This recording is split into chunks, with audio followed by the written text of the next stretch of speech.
guys, welcome to my YouTube channel. Hope you guys are doing great. मेरा नाम है तुषार बिस्ट और आप हैं मेरे YouTube चैनल पे जिसका नाम है ट्रिक्स नहीं टिप्स। दो लाइनों में मैं अपने चैनल का डिस्क्रिप्शन देना चाहूँगा। मैं कोई ट्रिक्स नहीं बताऊंगा, सिर्फ आपको कुछ टिप्स दूंगा जिसके थ्रू आप अपने स्किल्स को इम्प्रूव कर सकें। तो आज हमारा पहला टॉपिक है पब्लिक स्पीकिंग। चलिए शुरू करते हैं। पब्लिक स्पीकिंग बेसिकली होता क्या है? पब्लिक स्पीकिंग का मतलब है जहां एक सिंगल पर्सन लाइव ऑडियंस से इंटरैक्ट करता है। लाइव ऑडियंस से इंटरैक्ट करने का मतलब आप कोई स्पीच दे रहे हो, आप कोई पब्लिक को एड्रेस कर रहे हो, आप कोई प्रेजेंटेशन दे रहे हो, ये कहलाता है पब्लिक स्पीकिंग।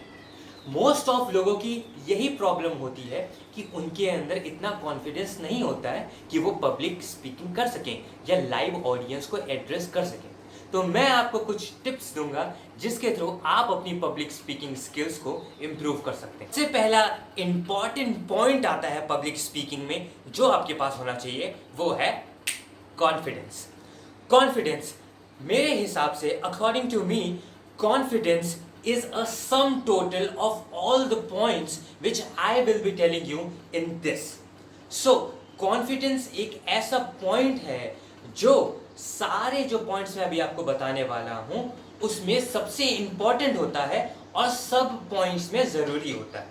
तो confidence सबके अंदर होना चाहिए, तभी वो लोग पब्लिक को एड्रेस कर सकेंगे। जिस तरह सब्जी में नमक के बिना कोई स्वाद नहीं आता, मतलब सब्जी बेकार है नमक के बिना, उसी तरह पब्लिक स्पीकिंग कॉन्फिडेंस के बिना बेकार है। अगर आपके अंदर कॉन्फिडेंस नहीं होगा तो सबसे पहली चीज आप लेथार्जिक लगेंगे। साथ ही साथ जो आपकी ऑडियंस होगी उसको भी आपकी स्पीच या जो भी आप पब्लिक स्पीकिंग में कर रहे हैं उसमें बिल्कुल इंटरेस्ट नहीं आएगा। क्यों? क्योंकि अगर आपके अंदर खुद के अंदर कॉन्फिडेंस नहीं होगा तो पब्लिक भी इंटरेस्ट नहीं लेगी। तो सबसे पहली चीज कॉन्फिडेंस आपके अंदर बहुत जरूरी है। कॉन्फिडेंस लाने के लिए सबसे पहली चीज आप अपने कंटेंट को बहुत अच्छे से समझ लीजिए। मेरे बात पे ध्यान दीजिएगा, रटिएगा नहीं, सिर्फ समझिएगा। क्योंकि अगर आप समझते हैं तो आप अपने अंदर ऑटोमेटिकली एक कॉन्फिडेंस ला सकेंगे जिसके थ्रू आप अपनी पब्लिक को एड्रेस कर सकेंगे। साथ ही साथ कॉन्फिडेंस लाने के लिए मिरर में प्रैक्टिस करना बहुत जरूरी है। दूसरा जो सबसे इंपॉर्टेंट पॉइंट है पब्लिक स्पीकिंग के लिए वो है बॉडी पोस्चर और जेस्चर। बॉडी पोस्चर और जेस्चर अगर आपका सही होगा तो आपकी पब्लिक स्पीकिंग को और अच्छे से मदद मिलेगी। मदद का यहाँ मतलब है जैसे आपकी पब्लिक स्पीकिंग में एक अच्छी सी निखार आएगी।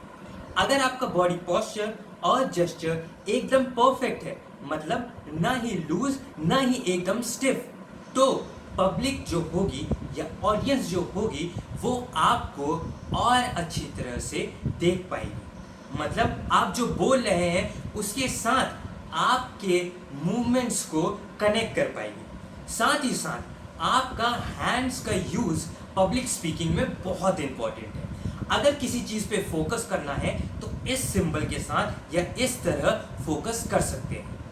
अगर आपके हैंड्स का यूज पब्लिक स्पीकिंग में होता है तो आपकी ऑडियंस को ये लगेगा कि आप जो कंटेंट बोल रहे हैं उसमें बहुत कॉन्फिडेंट हैं आप। तो तीसरे और चौथे पॉइंट को मैंने क्लब कर दिया है ताकि मेरी वीडियो ज़्यादा लंबी ना हो।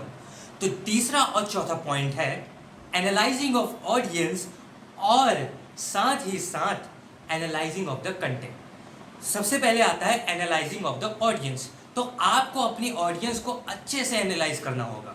मैंने अपने हिसाब से ऑडियंस को 3 हिस्सों में बांटा है। First professional, second middle, third लो। तो इंग्लिश लैंग्वेज आप यूज कर सकते हैं प्रोफेशनल्स को एड्रेस करने के लिए। दूसरा आता है मिडिल, जो जहां पे आप इंग्लिश और हिंदी दोनों का यूज कर सकते हैं।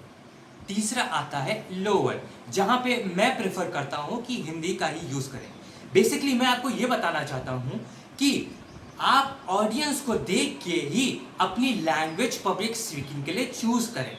ये नहीं कि आप उतावले हो रहे हैं या आपको शो ऑफ करना है कि मैं इंग्लिश बहुत अच्छे से बोलता हूँ तो आप इंग्लिश ही यूज़ करें। नहीं, जैसी आपकी ऑडियंस होगी उसको एनालाइज करें और वही लैंग्वेज यूज़ करें, क्योंकि उसी के थ्रू आप उन लोग को बेटर समझा पाएंगे। जो चौथा पॉइंट मैंने कहा था वो था एनालाइजिंग ऑफ द कंटेंट। ये मैंने पहले पॉइंट में भी बताया था, लेकिन मैं थोड़ा इलैबोरेटेड फॉर्म में बताऊंगा कि अपने कंटेंट को अच्छी तरह से एग्जामिन करें और एनालाइज करें, रटें ना।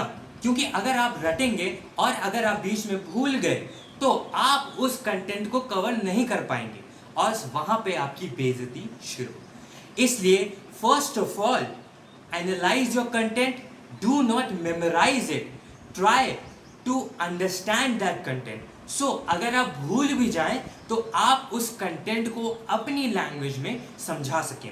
ये मैं जितनी भी चीज़ बता रहा हूँ, ये प्रेजेंटेशन, ये स्पीचेस, ये एक्सटेम्परे या डिबेट, आप जो भी करते हैं उसमें बहुत काम आएगी। अगर आपके कोई और सुझाव है तो मुझे आप कमेंट सेक्शन में लिख के दीजिए और इस वीडियो को लाइक, सब्सक्राइब, शेयर करना ना भूलिएगा। धन्यवाद।